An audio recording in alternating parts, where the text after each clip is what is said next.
Hello students, आज हम लोग नेक्स्ट पढ़ने वाले हैं। अब हम लोग types of vector. Next topic है टाइप्स ऑफ वेक्टर।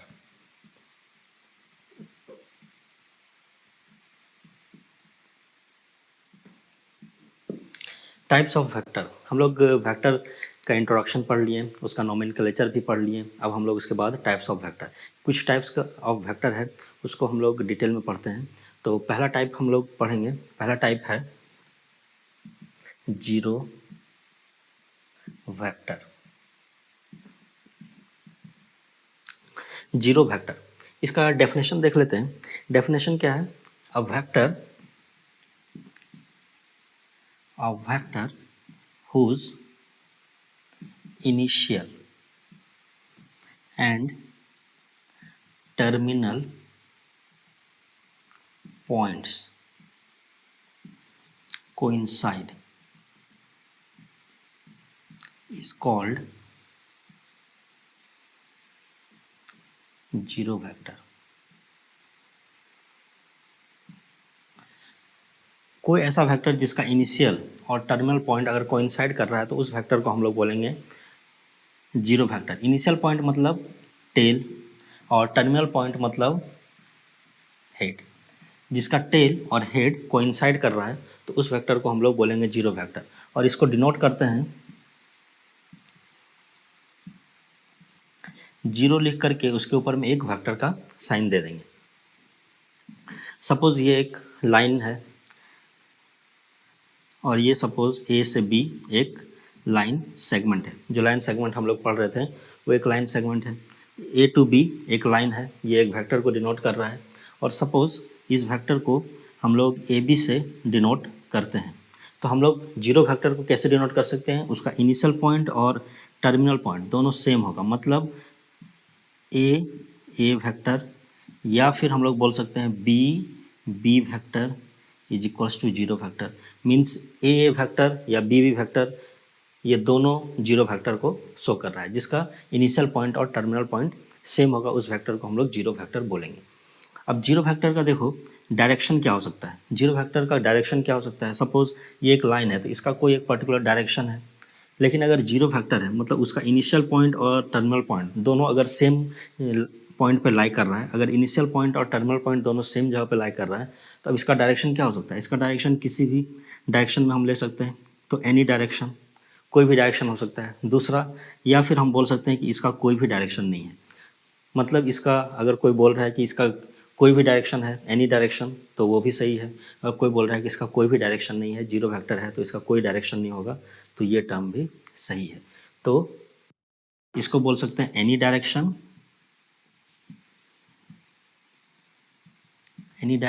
या बोल सकते हैं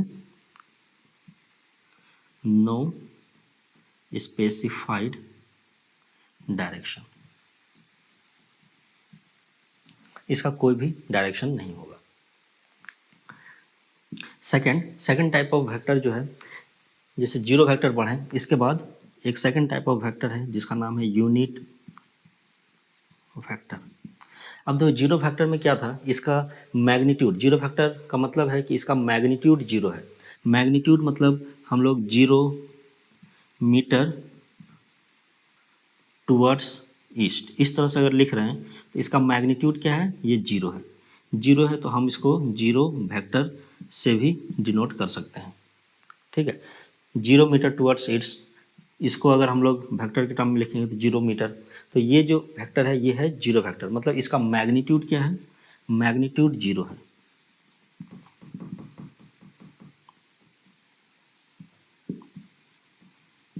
इसमें मैग्नीट्यूड क्या था? जीरो था। लेकिन एक यूनिट वेक्टर है। यूनिट वेक्टर नाम से ही पता चल रहा है कि ऐसा वेक्टर जिसका मैग्नीट्यूड 1 होगा। तो इसका डेफिनेशन भी यही है, a vector whose magnitude is unity। जिसका मैग्नीट्यूड क्या है? यूनिटी है। या फिर हम बोल सकते हैं दैट इज 1 यूनिट।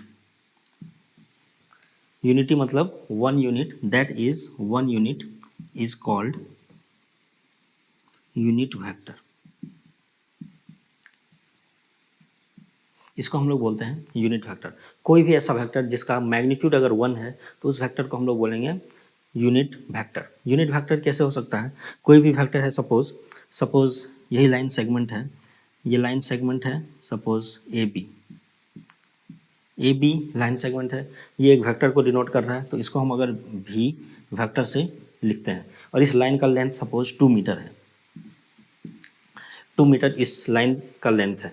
तो अगर वी वेक्टर का यूनिट वेक्टर हम लोग निकालें, वी वेक्टर का यूनिट वेक्टर निकालेंगे तो इसको हम लोग लिखेंगे कैसे?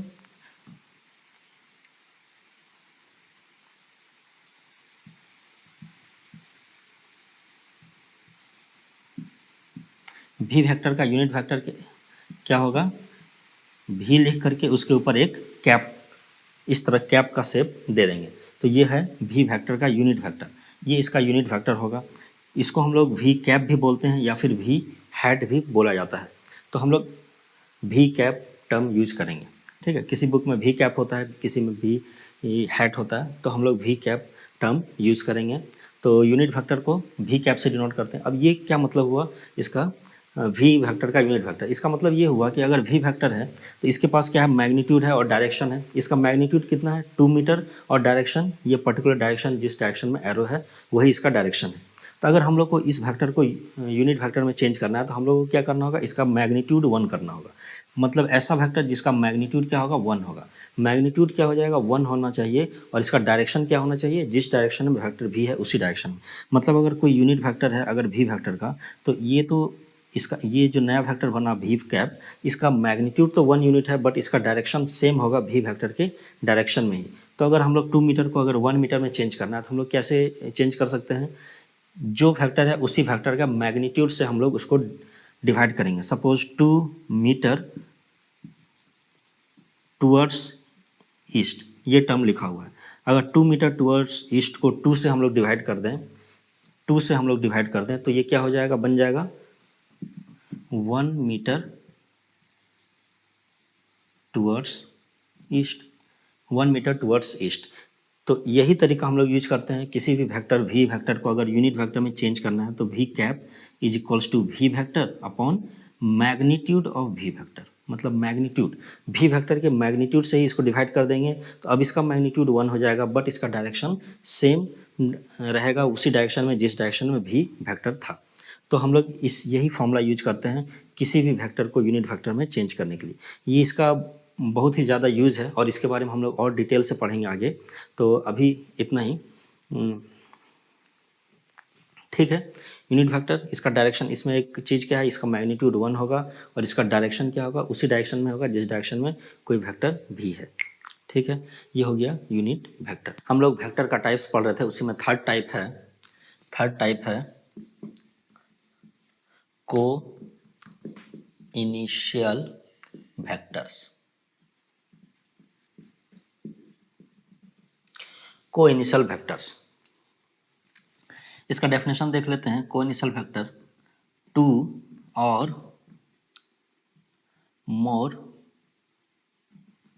Vectors having same initial points are called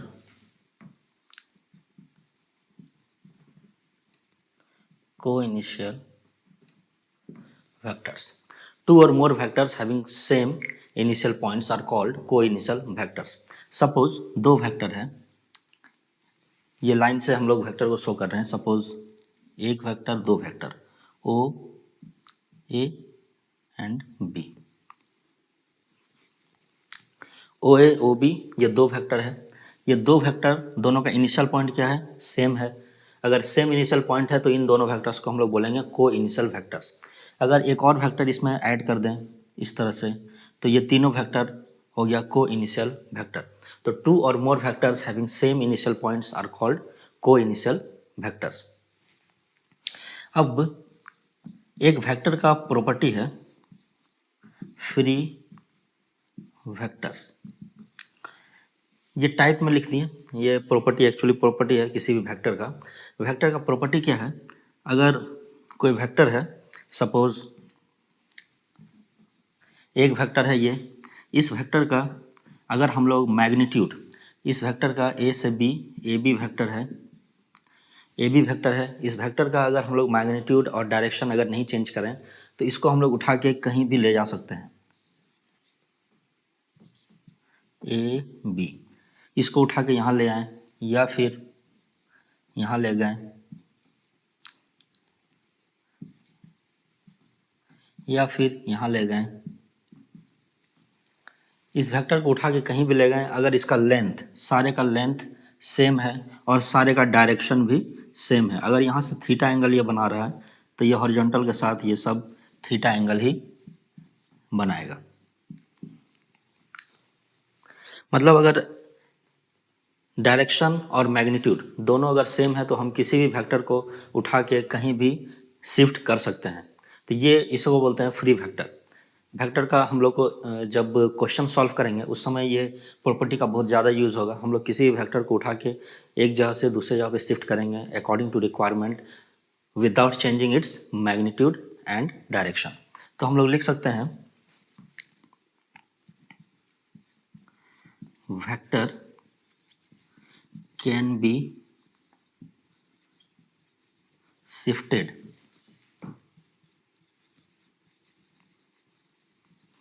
parallelly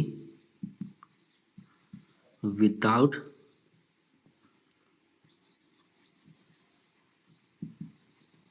changing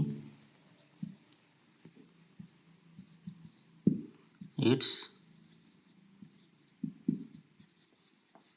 magnitude and direction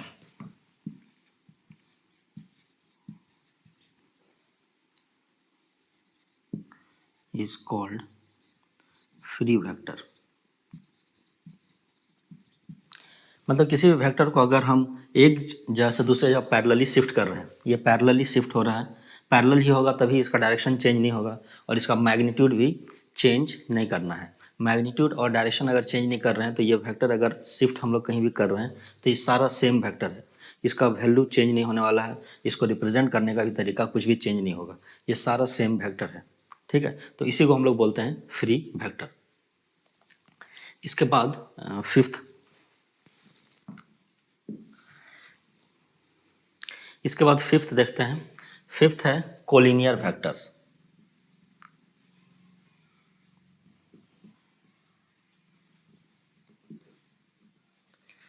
collinear vectors, कोई भी हम लोग पॉइंट्स में पढ़े हैं, कोई भी पॉइंट कोलिनियर कब होता है, जब वो एक ही लाइन में लाई करे।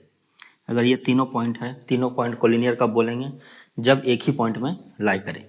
बट वेक्टर का प्रॉपर्टी क्या है, वेक्टर का प्रॉपर्टी है कि सपोज एक वेक्टर है ये और दूसरा वेक्टर है ये, तो हम लोग प्रॉपर्टी अभी पढ़े थे फ्री वेक्टर, तो मीन्स इस वेक्टर को उठा के हम लोग पैरेलली कहीं भी शिफ्ट कर सकते हैं। अगर ये और ये पैरेलल है तो हम इसको उठा के यहाँ भी लिख सकते हैं। अगर हम लोग इसको शिफ्ट कर सकते हैं यहाँ पे, इस जगह पे भी लिख सकते हैं। इस वेक्टर को उठा के हम लोग यहाँ पे लिख दिए तो ये दोनों कोलिनियर हो गया। तो कोलिनियर होने के लिए इसका एक ही लाइन में होना कोई ज़रूरी नहीं है, ये सिर्फ पैरेलल है तो हम लोग इसको कोलिनियर मान सकते हैं। मैग्नीट्यूड का इसमें कोई ज़रूरत है ही नहीं, क्योंकि ये बड़ा भी हो सकता है, छोटा भी हो सकता है। इवन अगर ये उल्टा डायरेक्शन में भी है और ये लाइन पैरेलल है और ये उल्टा डायरेक्शन में है, ये उल्टा डायरेक्शन में है, फिर भी इसको हम कोलिनियर बोल सकते हैं, क्योंकि हम इसको भी यहाँ पे ले जाके शिफ्ट कर सकते हैं इस डायरेक्शन में, या फिर हम लोग ले ला करके उसको यहाँ पे भी शिफ्ट कर सकते हैं। पी क्यू, उसको हम लोग यहाँ पे ला के शिफ्ट कर सकते हैं। इसका मतलब है कोई भी दो या दो से ज़्यादा वेक्टर कोलिनियर कब हो सकता है, कोलिनियर तभी हो सकता है जब दो या दो से ज़्यादा वेक्टर सिर्फ पैरेलल हो, irrespective of its magnitude and direction. Magnitude छोटा बड़ा कुछ भी हो सकता है, डायरेक्शन अपवर्ड डाउनवर्ड कुछ भी हो सकता है, बट सिर्फ पैरेलल होना चाहिए। तो इसका डेफिनेशन लिख लेते हैं। टू और more vectors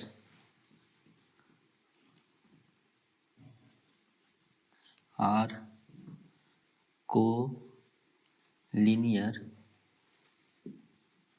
if they are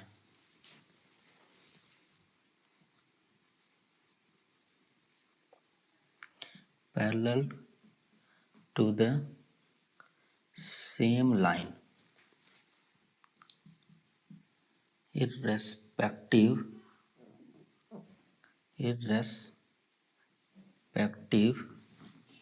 of their magnitude and direction।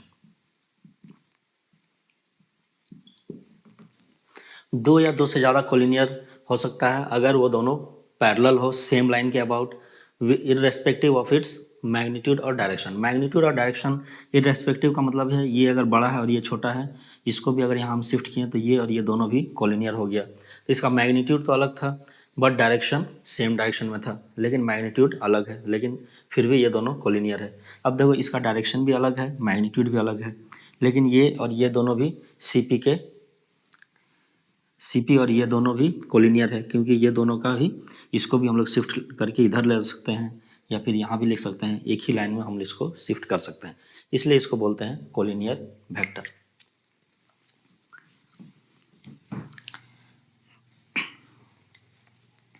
Sixth type है equal vector.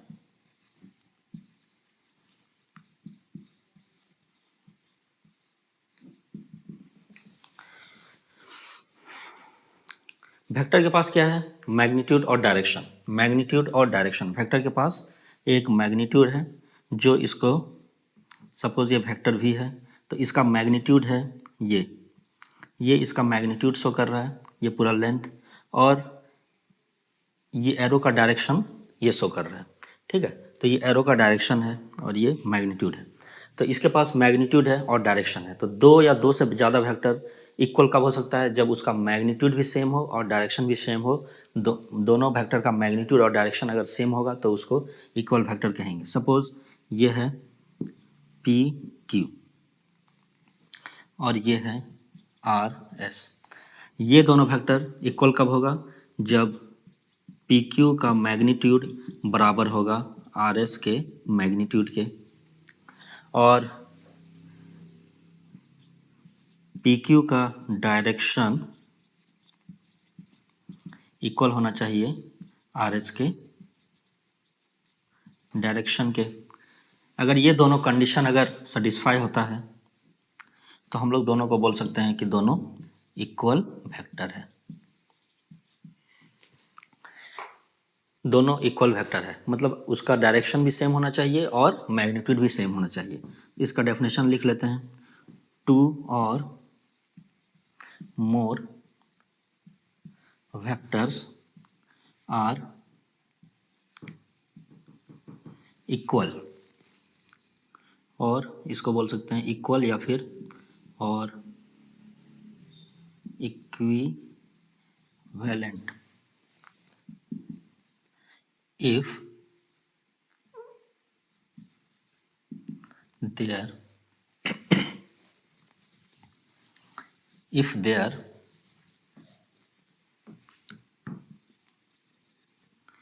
magnitude and direction are equal। दो या दो से ज़्यादा वेक्टर इक्वल कब हो सकता है? जब उसका मैग्नीट्यूड और डायरेक्शन दोनों इक्वल हो, इसको बोलते हैं इक्वल वेक्टर। लास्ट हम लोग पढ़ने वाले हैं seventh type, negative of A vector.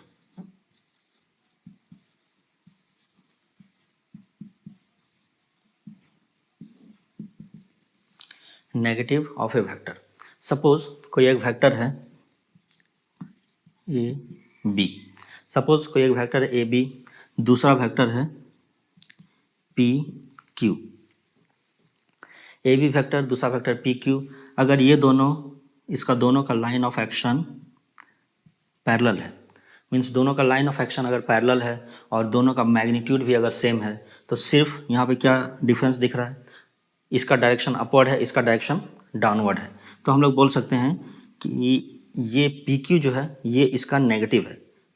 तो पी क्यू क्या हो गया, P Q vector is negative of A B vector. इसका मतलब क्या हुआ, इसका मतलब ये हुआ कि कोई भी वैक्टर अगर है वो vector negative of A vector कब बनता है, जब उसका मैग्नीट्यूड सेम हो बट उसका डायरेक्शन अपोजिट हो। अगर दूसरा वैक्टर कोई एक वैक्टर है उसका मैग्नीट्यूड सेम है फर्स्ट वैक्टर का और उसका डायरेक्शन अपोजिट है, पहले वैक्टर का डायरेक्शन अपोजिट है, तो उसको हम लोग बोलेंगे नेगेटिव ऑफ ए वैक्टर। इसका मतलब ये हो गया कि अगर कोई वेक्टर ए, ये वेक्टर अपवर्ड में था, सिंपली हम इसका डायरेक्शन अगर अपवर्ड से डाउनवर्ड की तरफ इसका डायरेक्शन कर देते हैं तो ये पहले का ऑपोजिट वेक्टर बन गया और इसको हम लोग नेगेटिव ऑफ ए वेक्टर बोलेंगे। इसका डेफिनेशन लिख लेते हैं।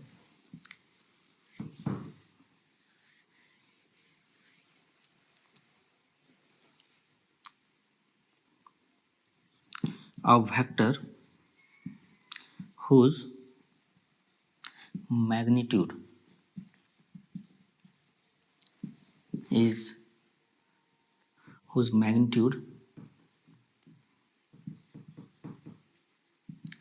remain same but direction is opposite to the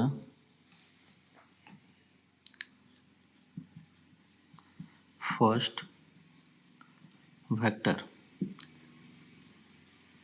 is called negative of a vector। अगर कोई एक वेक्टर है जिसका डायरेक्शन सेम, कोई अगर एक वेक्टर है जिसका मैग्नीट्यूड सेम है बट डायरेक्शन अपोजिट है पहले वेक्टर के, तो उस वेक्टर को, न्यू वेक्टर को हम लोग बोलेंगे नेगेटिव ऑफ ए वेक्टर। तो वेक्टर का टाइप्स में इतना ही टाइप था, इसी पे बेस्ड